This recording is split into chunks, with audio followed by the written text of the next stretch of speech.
नमस्कार बच्चों, Isha classes online education में आपका एक बार फिर से स्वागत है।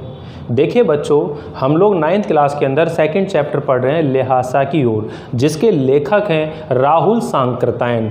देखिए बच्चों, ये साहित्य की कौन सी विधा है? ये साहित्य की एक यात्रा वृतांत विधा है। इससे पहले वाला जो वीडियो था उसके अंदर हमने राहुल सांकृत्यायन जी का जीवन परिचय और इस चैप्टर के बारे में जो कुछ जानकारी थी वो हम लोगों ने प्राप्त करी थी। दोबारा से मैं आप लोगों को आज एक बार रिवीजन करा देता हूं ताकि पिछली क्लास में जो पढ़ा वो सब कुछ एक बार आपको याद आ जाए। तो देखिए बच्चों, हम लोग बात कर रहे हैं ल्हासा की ओर। एक यात्रा वृतांत है और यात्रा वृतांत साहित्य की वह विधा होती है जिसमें लेखक अपनी किसी यात्रा का वर्णन और उस यात्रा से जुड़े हुए जो अनुभव होते हैं उसे पाठकों के सामने जो है वो साझा करता है, शेयर करता है और पाठक को भी उस स्थान पर आने के लिए क्या करता है, वो प्रेरित करता है। ये जो यात्रा वृतांत है ये उस समय का है जब लेखक राहुल सांकृत्यायन जी ने 1929 और 30 में नेपाल के रास्ते से तिब्बत की यात्रा की थी, क्योंकि उस समय तिब्बत जाने का जो रास्ता था, भारत से तिब्बत जाते थे, वो रास्ता क्या था, बंद पड़ा था और भारतीय लोगों को तिब्बत में जाना बिल्कुल ही मना था। इसलिए जो लेखक हैं राहुल सांकृत्यायन जी वो अपने मित्र सुमति, ये सुमति कौन है? ये तिब्बती बौद्ध लामा है, यानी कि तिब्बत के जो बौद्ध धर्म के लामा होते हैं, गुरु होते हैं, वो एक तरह से मान सकते हैं। और ये लेखक का क्या था, मित्र था। तो लेखक उस समय एक भिखमंगे के रोल में, एक भिखारी के रोल में, छद्म वेश में उन्होंने तिब्बत की यात्रा करी थी। और कहाँ से करी थी? नेपाल के रास्ते से करी थी। ठीक है, और देखिए कहाँ से कहाँ की यात्रा करी है बच्चों? उन्होंने जो तिब्बत की राजधानी है जिसका नाम क्या है, ल्हासा, तिब्बत की जो राजधानी है बच्चों जिसका नाम क्या है, ल्हासा। तो आप लोगों को ये क्लियर होना चाहिए कि हम लोग जो पढ़ाई कर रहे हैं वो किस स्थान की यात्रा का वर्णन पढ़ रहे हैं। तो हम लोग तिब्बत की राजधानी ल्हासा की यात्रा कर रहे हैं और देखेंगे कि नेपाल के रास्ते से जब तिब्बत गए थे तो उस दुर्गम रास्ते में लेखक को किन किन कठिनाइयों का सामना करना पड़ा। साथ ही इस यात्रा वृतांत में हम लोग ये भी सीखेंगे बच्चों कि जो तिब्बती समाज था, उस समय का जो तिब्बत का समाज था, वो तिब्बती समाज कैसा था, ये जानकारी भी हमें इस यात्रा वृतांत को पढ़ने से मिलेगी। यहाँ हम देखेंगे कि उस रास्ते में कैसे ऊंचे ऊंचे बड़े बड़े तो डांडे, डांडे मतलब पहाड़, शब्द आएगा डांडे, डांडे का मतलब होता है पहाड़, बड़े बड़े पहाड़ पड़ेंगे। दुर्गम, दुर्गम का मतलब होता है कि जहां जाना कठिन हो, आसान ना हो, दुर्गम रास्तों को पार करते हुए यात्रा करते हैं। किस तरह वहां पर हथियारों के लिए कोई कानून नहीं बना था, किस तरह से कुछ पैसों के लिए भी वो डाकू जो है लोगों को मार देते थे। लेकिन जो लेखक था वो तो एक भिखमंगे के रोल में गए थे, अपने मित्र सुमति के साथ में गए थे। तो यहाँ हम लोग इस यात्रा वृत्तांत को शुरू भी कर चुके हैं, थोड़ा सा पैराग्राफ पढ़ा था, एक बार वापिस समझ लीजिएगा कि ये जो ल्हासा की ओर यात्रा वृत्तांत है ये इस संकलित अंश के अंदर राहुल सांकृत्यायन जी की जो पहली बार तिब्बत यात्रा की थी उससे लिया गया है। यह यात्रा उन्होंने 1929-30 में नेपाल के रास्ते से की थी और उस समय भारतीय लोगों को तिब्बत यात्रा की अनुमति नहीं थी। इसीलिए लेखक ने यह यात्रा एक भिखमंगे के रोल में, एक भिखमंगे के छद्म वेश में की थी। इसमें तिब्बत की जो राजधानी है ल्हासा की ओर जाने वाला जो दुर्गम रास्ते हैं उसका वर्णन बहुत ही रोचक ढंग से किया है। इस यात्रा वृत्तांत से हमें उस समय का जो तिब्बती समाज था उस तिब्बती समाज को भी जानने का क्या मिलेगा, हमें अवसर मिलेगा, जानकारी मिलेगी।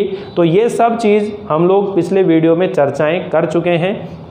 लेखक जो है अपनी यात्रा वृत्तांत का वर्णन करता है और कहता है कि हम नेपाल से तिब्बत जाने का जो मुख्य रास्ता है जिसका नाम आया था फरी कलिंगपोड, नाम ध्यान रख लेना, तिब्बत जाने का जो मुख्य रास्ता नेपाल से तिब्बत, हम लोग किसकी बात कर रहे हैं, नेपाल से तिब्बत की ओर, किसकी बात कर रहे हैं, नेपाल से और तिब्बत की ओर जाने का, तिब्बत की ओर जाने का जो मुख्य रास्ता था, नेपाल से तिब्बत की ओर जाने का जो मुख्य रास्ता था, इसका नाम है फरीकलिंगपोड। क्या नाम है बच्चों? फरीकलिंगपोड। ठीक है, ये रास्ता है।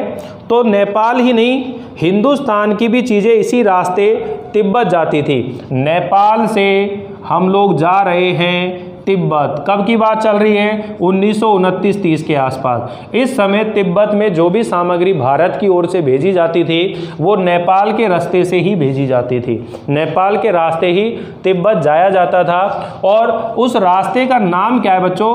फरीकलिंगपोंग। ठीक है, ये तिब्बती लैंग्वेज है, इस तरह से आपको याद रखना पड़ेगा। फरीकलिंगपोंग ये रास्ता है। इस चीज़ को हम लोग पहले भी पढ़ चुके हैं, पिछले वीडियो में देख चुके हैं। ये एक पैराग्राफ पढ़ लिया था। इसके आगे का जो दूसरा पैराग्राफ शुरू होता है बच्चों, परित्यक्त चीनी किले से, यानी कि रास्ते के अंदर एक चीनी किला मिलता है। उसे परित्यक्त क्यों कहते हैं? क्योंकि वहाँ पर पहले चीनी सैनिक रहते थे, लेकिन अब जो है उस सैनिकों ने उस किले को छोड़ दिया है, इसलिए उस किले को क्या बोलते हैं? परित्यक्त किला बोलते हैं। इसी के आगे नेक्स्ट पेज है, यानी कि 26 नंबर पेज है। 26 नंबर पेज पर सेकंड पैराग्राफ से हम लोग आज रीडिंग करने वाले हैं। अपनी अपनी जो बुक है वो निकाल लीजिए, पेन या पेंसिल जो अपने साथ रखिए। जो भी कठिन शब्द इसमें आते जाएंगे उसे आप नोट करते रहिए, ताकि आपको किसी तरह की परेशानी का सामना ना करना पड़े बच्चों। तो देखिए, हम बात कर रहे हैं कि अब हमें सबसे विकट डांडा, इसमें देखो डांडा शब्द आया। डांडा शब्द क्या आ रहा है? ये डांडा। अब ये डांडा का मतलब क्या होता है? पहाड़ी। ठीक है ना।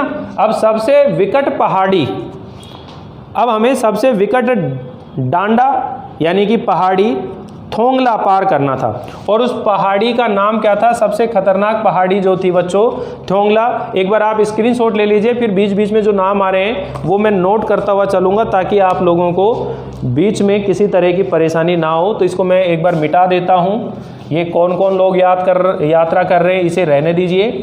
और रास्ते का नाम जो है ये आप लोगों ने नोट कर लिया होगा कि तिब्बत के रास्ते, यानी कि नेपाल से तिब्बत की ओर जा रहे हैं, और रास्ते का नाम है फरीकलिंगपोड। इस रास्ते पर चल रहे हैं। इस रास्ते के अंदर एक सबसे विकट डांडा जिसका नाम है थोंगला।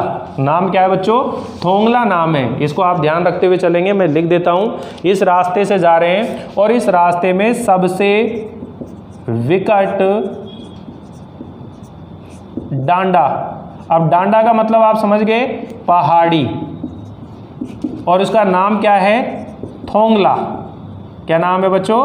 थोंगला। ये जो पहाड़ी है सबसे विकट थी।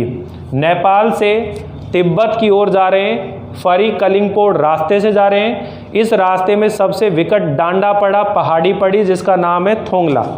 ठीक, आगे देखिए बच्चों। सबसे विकट डांडा थोंगला पार करना था। डांडे तिब्बत में सबसे खतरे की जगह होती हैं। जो पहाड़ियाँ होती हैं वो तिब्बत के अंदर सबसे ज़्यादा खतरे की जगह होती हैं। 16-17 हज़ार फीट की ऊंचाई होने के कारण उनके दोनों तरफ मीलों तक कोई गांव गिराव नहीं होते। मतलब इनकी जो हाइट है, आप ये ध्यान रखें कि ये जो पहाड़ियाँ हैं तिब्बत की, ठीक है, तो तिब्बत के जो, इधर लिख देते हैं, तिब्बत के डांडे। अब डांडे मतलब पहाड़ियाँ, आप समझ गए होंगे। ठीक है, पहाड़ियाँ, ऊंचाई कितनी है इनकी? 16-17 फीट। 16-17 फीट इतनी ऊंची हाइट है। दूर दूर तक कोई गांव नहीं है इस पहाड़ी के दोनों ओर। इस पहाड़ी के दोनों ओर मीलों तक कोई गांव नहीं है। नदियों के मोड़ और पहाड़ों के कोनों के कारण बहुत दूर तक आदमी को देखा नहीं जा सकता। मतलब नदियों के मोड़ आते हैं बीच बीच में, पहाड़ों के कोने जो होते हैं, इस कारण से बहुत दूर तक आदमी को नहीं देखा जा सकता। डाकुओं के लिए यही सबसे अच्छी जगह है। अब देखिए, ये वो बात आ रही है कि यहाँ पर जो डाकू होते हैं, इन डांडों में थोड़े से पैसों के लिए किसी का भी खून करके उसे मार देते हैं। क्यों? क्योंकि ये जो जगह है ये बहुत सुनसान है, दूर दूर तक कोई गांव नहीं है। नदियाँ और पहाड़ों के कोनों के कारण बहुत दूर तक लोग देख नहीं पाते हैं। इसी कारण डाकुओं के लिए जगह जो है बहुत अच्छी है, डाकुओं की पसंदीदा जगह है, क्योंकि वहाँ आसानी से वो किसी की भी लूटपाट कर सकते हैं, किसी की भी हत्या कर सकते हैं, ऐसी जगहों पर वो रहते हैं। तो देखिए यहाँ पर कह रहे हैं नदियों के मोड़ और पहाड़ों के कोनों के कारण बहुत दूर तक आदमी को देखा नहीं जा सकता, डाकुओं के लिए यही सबसे अच्छी जगह है। तिब्बत में गांव में आकर खून हो जाए तब तो खूनी को सज़ा भी मिल सकती है। भाई तिब्बत के अंदर जो गांव है वहाँ पर आकर खून हो तो सज़ा मिल सकती है, लेकिन इस निर्जन स्थानों में मरे हुए आदमियों के लिए कोई परवाह नहीं करता है। इन सुनसान इलाकों में अगर कोई व्यक्ति मर जाता है तो उनकी कोई परवाह नहीं करता है। सरकार खुफिया विभाग और पुलिस पर उतना खर्च नहीं करते हैं। ये क्वेश्चन आएगा कि वहाँ जो व्यवस्था थी, शासन थी, पुलिस व्यवस्था थी, वो किस तरह की थी, ये क्वेश्चन ध्यान रख लेना आप लोग, ये है ना। सरकार जो है खुफिया विभाग और पुलिस पर उतना खर्च नहीं करती, और वहाँ गवाह भी तो कोई नहीं मिल सकता, कोई गवाह देने के लिए भी तैयार नहीं हो सकता। डकैत पहले आदमी को मार डालते हैं, उसके बाद देखते हैं कि कुछ पैसा है कि नहीं। पहले तो मारते हैं उसको, और फिर देखते हैं कि कुछ पैसा है कि नहीं है। हथियार का कानून न रहने के कारण, अभी अंडरलाइन कर लो, क्वेश्चन पूछा जाएगा भाई हथियार का कानून का क्या मतलब है, तो आप ये ध्यान रखेंगे कि उस समय तिब्बत के वहाँ पर हथियार का कानून नहीं था। मतलब लोग जैसे लाठी वगैरह रखते हैं, इसी तरह खुले में वो हथियार रखते थे, क्योंकि पुलिस शासन जो है वहाँ पर इतना ज़्यादा अधिक नहीं था, और जो इलाका था वो कैसा था, सुनसान था, सन्नाटा था। वहाँ जो डाकू होते थे वो थोड़े से पैसों के लिए किसी का भी क्या कर देते थे, खून कर देते थे, और वहाँ कोई गवाही देने वाला भी नहीं मिलता था। तो ये चीज़ ध्यान रखना। कानून, हथियार का कानून न रहने के कारण यहाँ लाठी की तरह लोग, ये अंडरलाइन करते चलो, लाठी की तरह लोग पिस्तौल बंदूक लिए फिरते थे। डाकू यदि जान से न मारे तो खुद उसे अपने प्राणों का खतरा है। अगर डाकू ना मारे तो डाकू खुद मर जाए, क्योंकि यहाँ पर पिस्तौल बंदूक साथ लेकर घूमते हैं लोग, ठीक है। गांव में हमें मालूम हुआ कि पिछले ही साल थोंगला के पास खून हो गया। हमें मालूम हुआ पिछले साल थोंगला के पास खून हो गया।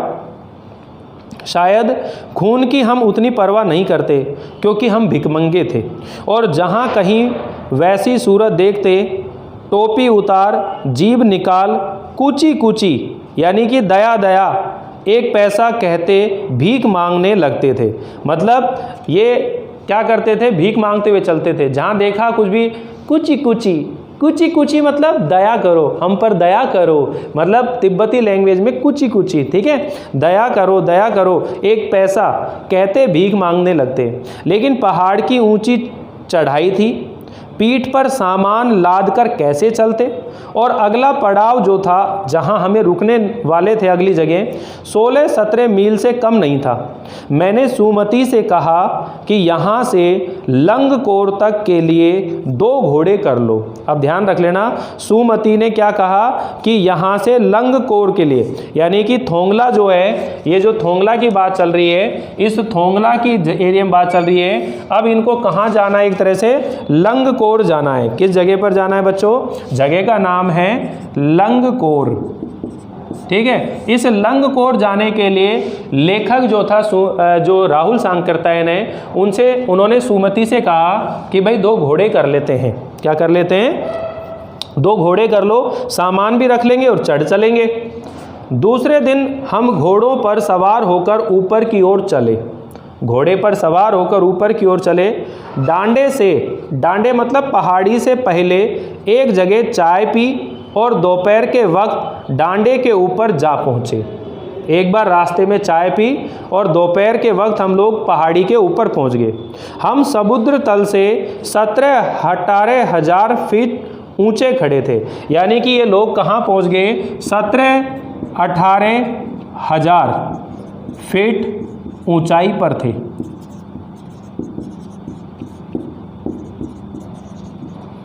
कहाँ से, समुद्र तल से। कहाँ से दे, समुद्र तल से, क्योंकि ऊंचाई बच्चों समुद्र तल से ही मापी जाती है। हमारी दक्षिण तरफ पूरब से पश्चिम की ओर हिमालय के हजारों श्वेत शिखर चले गए थे। अब देखो हमारी दक्षिण की तरफ, दक्षिण का मतलब है दक्षिण, हमारे दक्षिण की तरफ पूरब से पश्चिम की ओर हिमालय के जो हजारों श्वेत मतलब सफ़ेद, शिखर मतलब पहाड़ चले गए थे, पीछे छूट गए। भीटे की ओर दिखने वाले पहाड़ बिल्कुल नंगे थे और सामने जो पहाड़ दिखाई दे रहे थे वो बिल्कुल नंगे थे, मतलब उसके ऊपर वनस्पति वगैरह नहीं थी क्योंकि बर्फ़ जमी हुई थी और बर्फ़ के कारण से पेड़ पौधे वनस्पति वहाँ दिखाई नहीं दे रहे थे क्योंकि वहाँ बर्फ़ की सफ़ेदी थी, ना किसी तरह की हरियाली। उत्तर की तरफ बहुत कम बर्फ़ वाली चोटियाँ दिखाई पड़ती थी। ये बता रहा है कि उत्तर में क्या था, पूरब में क्या था, पश्चिम में क्या था, दक्षिण में क्या था, दिशाओं का वर्णन कर रहे हैं बच्चों। तो उत्तर की तरफ बहुत कम बर्फ़ वाली चोटियाँ दिखाई पड़ती थी। सर्वोच्च स्थान, सबसे ऊंचा स्थान पर डांडे के देवता का स्थान था, यानी कि उस पहाड़ के जो देवता हैं उनका स्थान सबसे ऊंचे स्थान पर था, जो पत्थरों के ढेर, जानवरों की सींगों और रंग बिरंगे कपड़ों की झंडियों से सजाया गया था। अंडरलाइन कर लीजिए कि जो देवता का स्थान है वो पत्थरों के ढेर, जानवरों की सींगों और रंग बिरंगे कपड़ों की झंडियों से सजाया गया था। अब हमें बराबर उतराई पर चलना था, चढ़ाई होगी अब उतरना था, यानी कि पहाड़ जो होता है बच्चों पहले उस पर चढ़ाई करते हैं फिर उतरते हैं। तो ये यहाँ देखिए नेपाल से तिब्बत की ओर जा रहे हैं, फरी करिंगपोड में जा रहे हैं, रास्ते में थोंगला पड़ा, सबसे विकट रास्ता था। थोंगला से कहाँ जा रहे हैं, लंगकोर जा रहे हैं। अब यहाँ पर जाते समय कहा कि भाई ऐसा करते हैं 2 घोड़े ले लो, चलने में आसानी रहेगी, सामान भी है, तो उन्होंने ऐसा ही किया। ठीक है, और आगे चल रहे हैं। देखिए अब लेकिन बिल्कुल उतराई, चढ़ाई तो कुछ दूर थोड़ी मुश्किल थी लेकिन उतराई तो बिल्कुल नहीं। शायद 2-1 और सवार साथी हमारे साथ चल रहे थे। मेरा घोड़ा कुछ धीमी गति से चल रहा था। अब बेटा क्वेश्चन ये बनेगा कि जो लेखक है वो पीछे क्यों रह गया था। तो पीछे क्यों रह गया था, क्योंकि लेखक का जो घोड़ा है वो मंद गति से चल रहा है, मंद गति से चल रहा है, इसलिए वो अन्य साथियों के साथ क्या होता है, बिछड़ जाता है। ठीक है, धीमे चलने लगा। मैंने समझा कि चढ़ाई की थकावट के कारण ऐसा कर रहा है और उसे मारना नहीं चाहता था। धीरे धीरे वह बहुत पिछड़ गया और मैं दोनिक वक्स्तों की तरफ अपने घोड़े पर झूमता हुआ चला गया। मतलब वो जो रास्ता भटक गया और रास्ता भटक करके किस ओर चला गया बच्चों, ये शब्द आपको लिखना पड़ेगा, दोनिक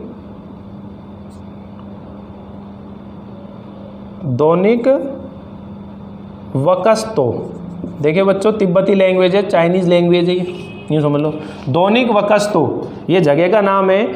दोनिक वक्स्तो की तरफ अपने घोड़े पर झूमता हुआ चला जा रहा था। जान ही नहीं पड़ता था, पता ही नहीं लगता था घोड़ा आगे जा रहा है या पीछे। जब मैं जोर देने लगता तो वह और सुस्त पड़ जाता। एक जगह 2 रास्ते फूट रहे थे, एक जगह 2 रास्ते निकल रहे थे, इधर उधर 2 रास्ते निकलते ना, 2 रास्ते फूट रहे थे। मैं बाएं रास्ता लेकर के मील 1.5 मील चला। मैंने बाएं रास्ता पकड़ लिया और मील 1.5 मील चला। आगे एक घर में पूछने से पता लगा कि लंगकोर का जो रास्ता है वो दाहिनी वाला था। लेखक कहाँ चला गया, बाईनी ओर चला गया, लेकिन लंगकोर का जो रास्ता था वो किस तरफ था, दाहिनी ओर था। फिर लौटकर उसी को पकड़ा। 4-5 बजे के करीब मैं गांव से मील भर पर था तो सुमति इंतजार करते हुए मिले। मंगोला का मुंह वैसे ही लाल होता है, ठीक है, और अब तो वह पूरे गुस्से में था। मतलब उसकी बात बता रहा है, सुमति का जो है वो गुस्से में रहते हैं। उन्होंने कहा मैंने 2 टोकरी कंडे फूंक डाले। मैंने 2 टोकरी जो कंडे होते हैं ऊपड़े, उनको मैंने फूंक डाले। 3 बार चाय को गर्म किया। मैंने बहुत नरमी से जवाब दिया, लेकिन मेरा कसूर नहीं है मित्र। देख नहीं रहे हो कैसा घोड़ा मुझे मिला है, मैं तो रात तक पहुंचने की उम्मीद रखता था। खैर, सुमति को जितनी जल्दी गुस्सा आता था उतनी ही जल्दी वह ठंडा भी हो जाता था। लंगकोर में वह एक अच्छी जगह पर ठहरे थे। कहाँ रुक गए बच्चों, लंगकोर में पहुंच गए और यहाँ पर ठहर गए, एक अच्छी जगह ठहरे थे। यहाँ भी उनके अच्छे यजमान थे। जो सुमति जी हैं, ये जो है तिब्बत का जो बौद्ध लामा था और इसके जो यजमान हैं वो दूर दूर तक गांव में फैले हुए थे। और ये जो सुमति है ये उनको क्या देता था, गंडे देता था। गंडे मतलब ताबीज़ देता था, ठीक है, गंडे बांधता था और सबके साथ अपनत्व का व्यवहार करता था। तो सब लोगों के साथ मिलनसारी थी। तो इसी वजह से यहाँ जब लंगकोर में पहुँचे तो जो लेखक है वो भिकमंगे की वेशभूषा में है, लेकिन सुमति की वजह से यहाँ पर लंगकोर में उन्हें रहने के लिए एक अच्छा स्थान मिल जाता है। लंगकोर में वह एक अच्छी जगह पर ठहरे थे। यहाँ भी उनके अच्छे यजमान थे। पहले चाय सत्तू खाया गया, रात को गर्मा गर्म थुक्पा मिला, ठीक है, वहाँ का जो पेय पदार्थ है वो मिला उनको, गर्मा गर्म थुक्पा मिला, ये नाम ध्यान रख लेंगे। अब हम तिंगरी के विशाल मैदान में थे। अब लंगकोर के अंदर कहाँ पहुँच गए ये, तिंगरी, जगह का नाम क्या है बच्चों, तिंगरी। और तिंगरी के क्या हैं, मैदान। तिंगरी के मैदान में पहुँच गए थे जो पहाड़ों से घिरा टापू सा मालूम होता था। लंगकोर के अंदर तिंगरी का मैदान है जो चारों ओर से क्या है, पहाड़ों से घिरा हुआ है, पहाड़ों से घिरा हुआ होता है, ठीक है। और एक टापू के समान वो मालूम होता था जिसमें दूर एक छोटी सी पहाड़ी जो है मैदान के भीतर दिखाई पड़ती थी। छोटी सी पहाड़ी जो है मैदान के भीतर दिखाई पड़ती थी और उसी पहाड़ी का नाम है तिंगरी समाधि गिरी। उसी पहाड़ी का जो नाम है वो नाम क्या है बच्चों, तिंगरी समाधि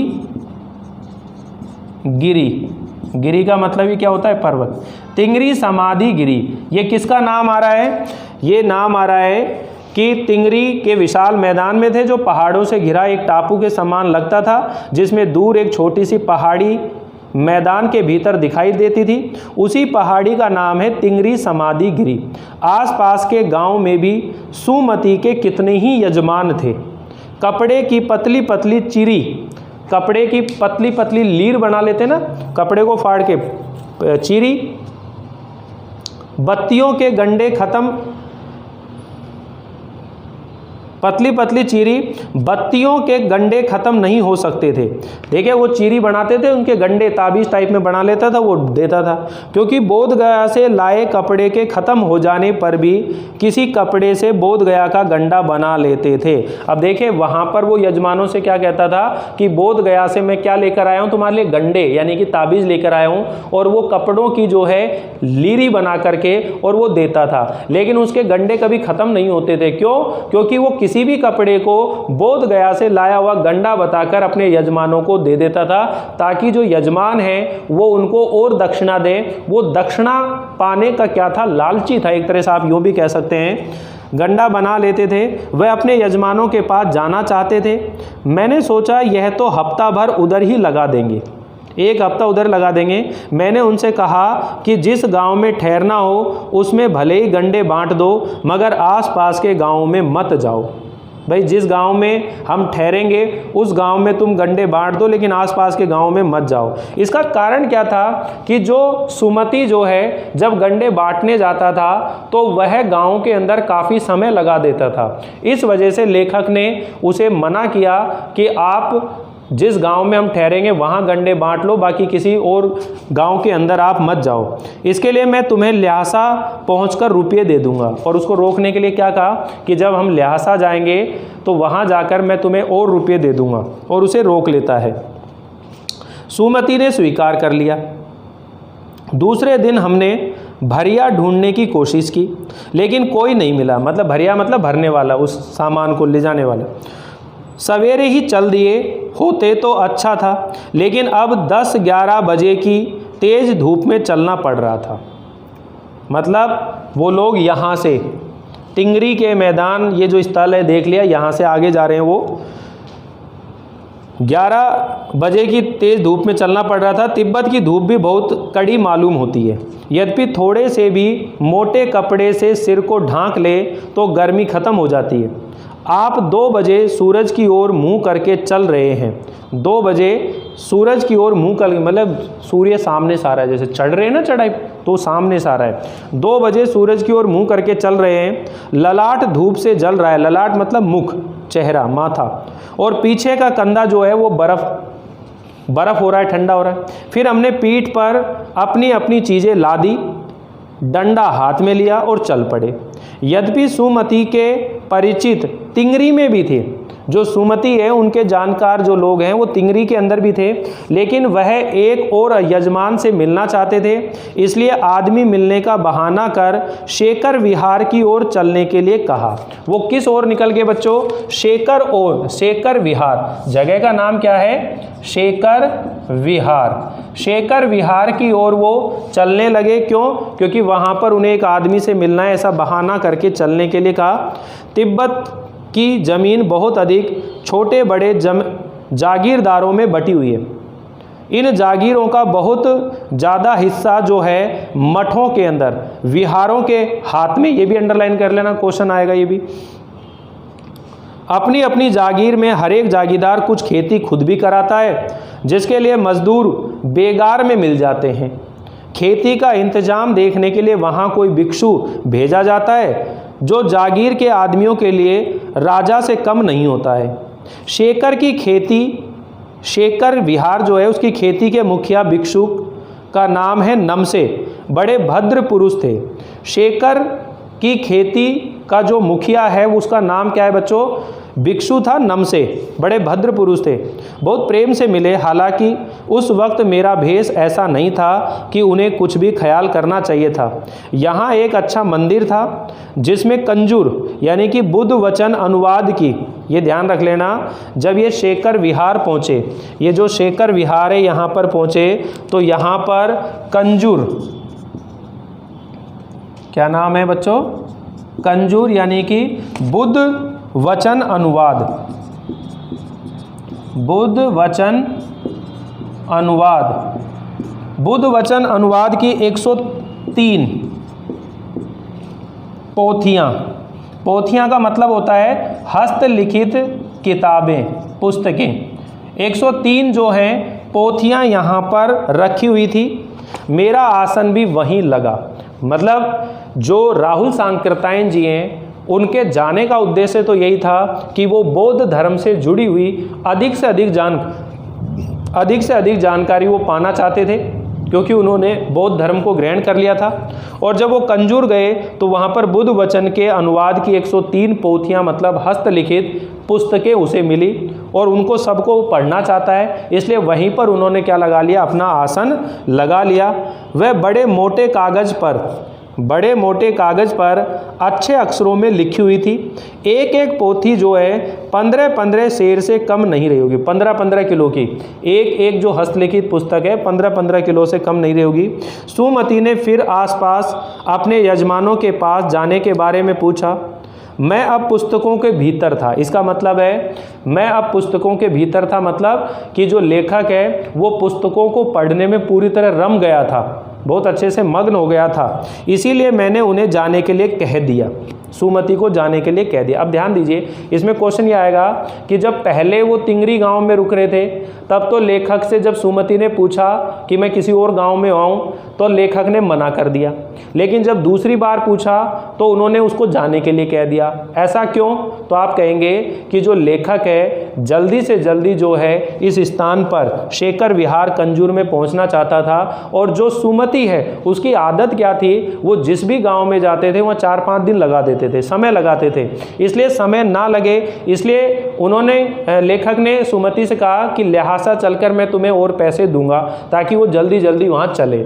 लेकिन जब वो शेखर विहार में पहुँच गया तो वहाँ पर बुद्ध वचन अनुवाद की 103 जो पोथियाँ हैं, पुस्तकें थी, वो उसे मिल गई और उन्हें पढ़ना चाहता था। और पढ़ने के लिए क्या चाहिए था? समय चाहिए था। इसलिए जब सुमति उससे दोबारा पूछता है क्या आसपास के गाँव में चला जाऊँ, तो उन्होंने उसे जाने के लिए कह दिया ताकि वो किताबों को पढ़ सके। ठीक है, इसलिए मैंने उन्हें जाने के लिए कह दिया। दूसरे दिन वह गए। मैंने समझा था कि 2-3 दिन लगेंगे, लेकिन वह उसी दिन दोपहर के बाद चले आए, वापिस आ गए। टिंगरी गांव वहाँ से बहुत दूर नहीं था। हमने अपना अपना सामान पीठ पर उठाया और भिक्षु नमसे से विदाई लेकर हम लोग चल पड़े। ध्यान में समझ में आया? तो ये था बच्चों आप लोगों का यात्रा वृत्तांत, जिसको हम लोग जो है आसानी से सीख गए, पढ़ गए।